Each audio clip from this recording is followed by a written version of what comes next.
Oi, boa noite. Para quem ainda não viu nenhum vídeo, né, o canal ainda está no início. Meu nome é Gabriel e vou me apresentar mais uma vez. Né? É, eu sou biólogo, formado pelo FRJ, estou no mestrado em zoologia e ao mesmo tempo eu faço o bacharel em teologia, né, no Seminário Batista Esteban. E ao mesmo tempo que eu tenho uma veia muito cientista, muito de pesquisador, eu também tenho minha fé em Deus e acredito muito que a ciência e a fé, na verdade, são dois lados da mesma moeda. E eu queria falar um pouco disso hoje, falar de como essas coisas elas estão muito mais relacionadas do que as pessoas pensam, tanto de um meio quanto do outro. É muito comum encontrar no meio da ciência pessoas que se dizem ateus, que não acreditam em nada, que não acreditam em Deus, e também é muito fácil encontrar pessoas dentro da igreja que não acreditam no Big Bang, não acreditam em evolução, enquanto eu acho que não tem por que excluir as duas coisas. Como eu disse, são dois lados da mesma moeda e a ideia desses vídeos é explicar um pouco dessa visão. Né? Quero começar com uma passagem bíblica que está lá em Romanos, capítulo 1, versículo 20, que diz assim: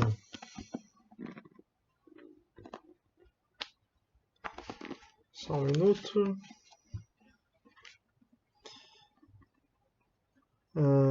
Diz assim: pois desde a criação do mundo, os atributos invisíveis de Deus, seu eterno poder e sua natureza divina têm sido vistos claramente, sendo compreendidos por meio das coisas criadas, de forma que tais homens são indesculpáveis. E eu gosto muito desse versículo porque fala que o poder de Deus ele é visto claramente através da criação. Os atributos de Deus são vistos claramente através da criação. Toda a criação fala acerca do Criador. E eu acho isso tão incrível e tão verdade que eu hoje quero falar de uma coisa chamada princípio antrópico, que é uma ideia, né, que foi cunhada em 1974 pelo astrônomo Brandon Carter, né, que ele utilizou esse termo princípio antrópico para explicar por que o universo é do jeito que é, do jeito que observamos, do jeito que vemos. Lembrando que o princípio antrópico ele não é uma lei, não é uma teoria, porque ele não tem base matemática, ele não é observável, ele é só uma explicação do porquê que o universo é do jeito que sabemos que ele é, porque observamos. Vemos através de telescópios, as equações, as leis da física mostram que ele é desse jeito, mas por que ele é assim? Né? Porque o universo ele é cheio de coincidências. Os números do universo, eles são todos. Quando você junta todos eles, quando a gente pega todos eles de uma vez só e fala: caramba, isso aqui é uma grande coincidência, né? De um determinado ponto de vista. Porque, eu vou citar alguns exemplos. Se a distância da Terra para o Sol fosse alguns quilômetros de diferença para mais ou para menos, a Terra seria ou muito quente ou muito fria, tornando impossível o surgimento de vida. A Terra hoje se encontra a 150 milhões de quilômetros do Sol. E é uma distância razoavelmente precisa. Se a Lua tivesse mais próxima da Terra, as forças das marés seriam tão grandes que encobririam boa parte dos continentes. fazendo com que a vida no ambiente terrestre também não pudesse ter surgido. Se a carga do elétron fosse levemente diferente, os átomos e moléculas não poderiam ter sido formados e, por consequência, nada depois disso, né? Porque tudo que conhecemos é feito de átomos e moléculas. Se a força da gravidade fosse um pouco diferente, hoje sabemos que a gravidade ela diminui com o quadrado da distância, ou seja, quanto mais distante dois objetos estão, mais fraca é a atração gravitacional entre eles. E se isso fosse levemente diferente, ou as coisas seriam atraídas e tudo seria uma grande massa, né? Porque não teria como as coisas se separarem, ficaria tudo aglutinado, né? Essa é a palavra que eu queria, aglutinado. Ou as coisas seriam nunca se a órbita entre os planetas nunca seria formada, porque a força gravitacional seria tão fraca que a Terra nunca iria conseguir ficar girando no Sol, em torno do Sol. Ou ela seria fraca demais e as coisas seriam muito distantes, ou elas seriam muito fortes e as coisas ficariam todas aglutinadas. Então, ela também funciona de um jeito que permite que o sistema solar exista, que todo o universo exista e, por consequência, a Terra exista.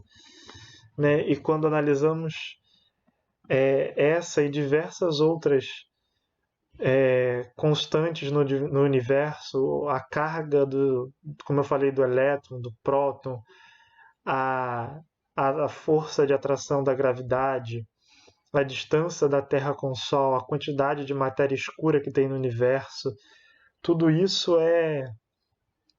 parece que foi realmente um ser consciente que deu esses números para que o surgimento e evolução do universo acontecessem como aconteceu. E o princípio antrópico, ele basicamente explica isso de dois jeitos, né? Tem uma diferença, tem o princípio antrópico forte e o fraco. O princípio antrópico fraco diz que o universo ele é desse jeito que observamos, para que em algum ponto do universo a vida fosse capaz de surgir e evoluir até chegar numa forma de vida consciente e inteligente. No caso, nós seres humanos. Por isso o princípio antrópico, né? Colocando o ser humano como centro do universo. O universo é do jeito que é, para que em algum ponto dele a vida pudesse surgir e a vida inteligente pudesse surgir e observar o próprio universo e descobrir os segredos do universo. Já o princípio antrópico forte, ele é parecido, só que o princípio antrópico fraco, ele se limita a apenas uma região do universo. O princípio antrópico forte, ele já diz que todo o universo, ele é do jeito que é, porque toda a sua configuração, de algum modo, influencia o surgimento da vida. Um exemplo para diferenciar os dois seriam, por exemplo, galáxias muito distantes daqui. Galáxias a bilhões de anos-luz de distância da Terra. No princípio antrópico fraco, elas não teriam influência ou pouquíssima influência no surgimento de vida na Terra, né? Porque as leis do universo são as mesmas em todo o universo e basta que em algum ponto essas leis permitam a evolução da vida. Então, coisas muito distantes não influenciam em nada do que acontece aqui. Já o princípio antrópico forte vai dizer que todo o universo, de algum modo, influencia no surgimento de vida na Terra. Né? Que as galáxias mais distantes, elas ainda assim têm algum papel no surgimento de vida e no surgimento de vida inteligente, no caso, o ser humano. E, bom, eu não posso afirmar qual dos dois é o mais correto, mas o interessante é que mesmo o princípio antrópico não sendo uma lei, não tendo base matemática e é impossível de observá-lo, né, a menos que tivéssemos uma máquina do tempo, ou acho que talvez nem assim, porque teríamos que observar toda a evolução da vida e tudo que influenciou na evolução da vida desde o Big Bang até agora, e acho que mesmo assim seria difícil estabelecer o que influenciou e o que não influenciou, né, para que chegássemos aqui, é que então eu não posso afirmar que o princípio, pelo menos o forte, ele é verdadeiro, mas eu gosto muito da ideia do princípio antrópico, porque como eu disse no início, o ser humano ele é a pérola da criação, ele é a joia da criação de Deus. E tudo que Deus faz, ele faz por amor ao ser humano. Deus, quando cria o Jardim do Éden, ele põe todas as árvores frutíferas, todos os animais ali para que o homem pudesse se aproveitar, para que o homem pudesse se alimentar. A própria ordem da criação descrita em Gênesis, ela deixa isso claro. O homem foi o último a ser criado, porque antes disso precisava que houvessem plantas. Sem as plantas não há fotossíntese, sem fotossíntese não há oxigênio. Né? Os animais estavam aqui antes, seja para alimentação, seja para qualquer outro motivo. Mas tudo que foi criado pensando no ser humano. Deus pensou no conforto do ser humano. Né? O Jardim do Éden é exatamente isso, é o paraíso. Então, claro que eu não sei por que algumas coisas foram criadas, eu não sei. Eu, como biólogo, penso muito sempre na questão dos animais, na questão das plantas, dos seres vivos. E tem algumas que eu falo sem, que eu posso perguntar a Deus, isso realmente faz diferença na vida do ser humano? Esse bicho, esse pássaro todo estranho, esses peixes que vivem a 3, 4 mil metros de profundidade no mar. Mas também como biólogo eu sei que todo o ecossistema da Terra está interligado. Todas as espécies, de uma forma ou de outra, elas influenciam o ecossistema como um todo. E nós somos parte disso.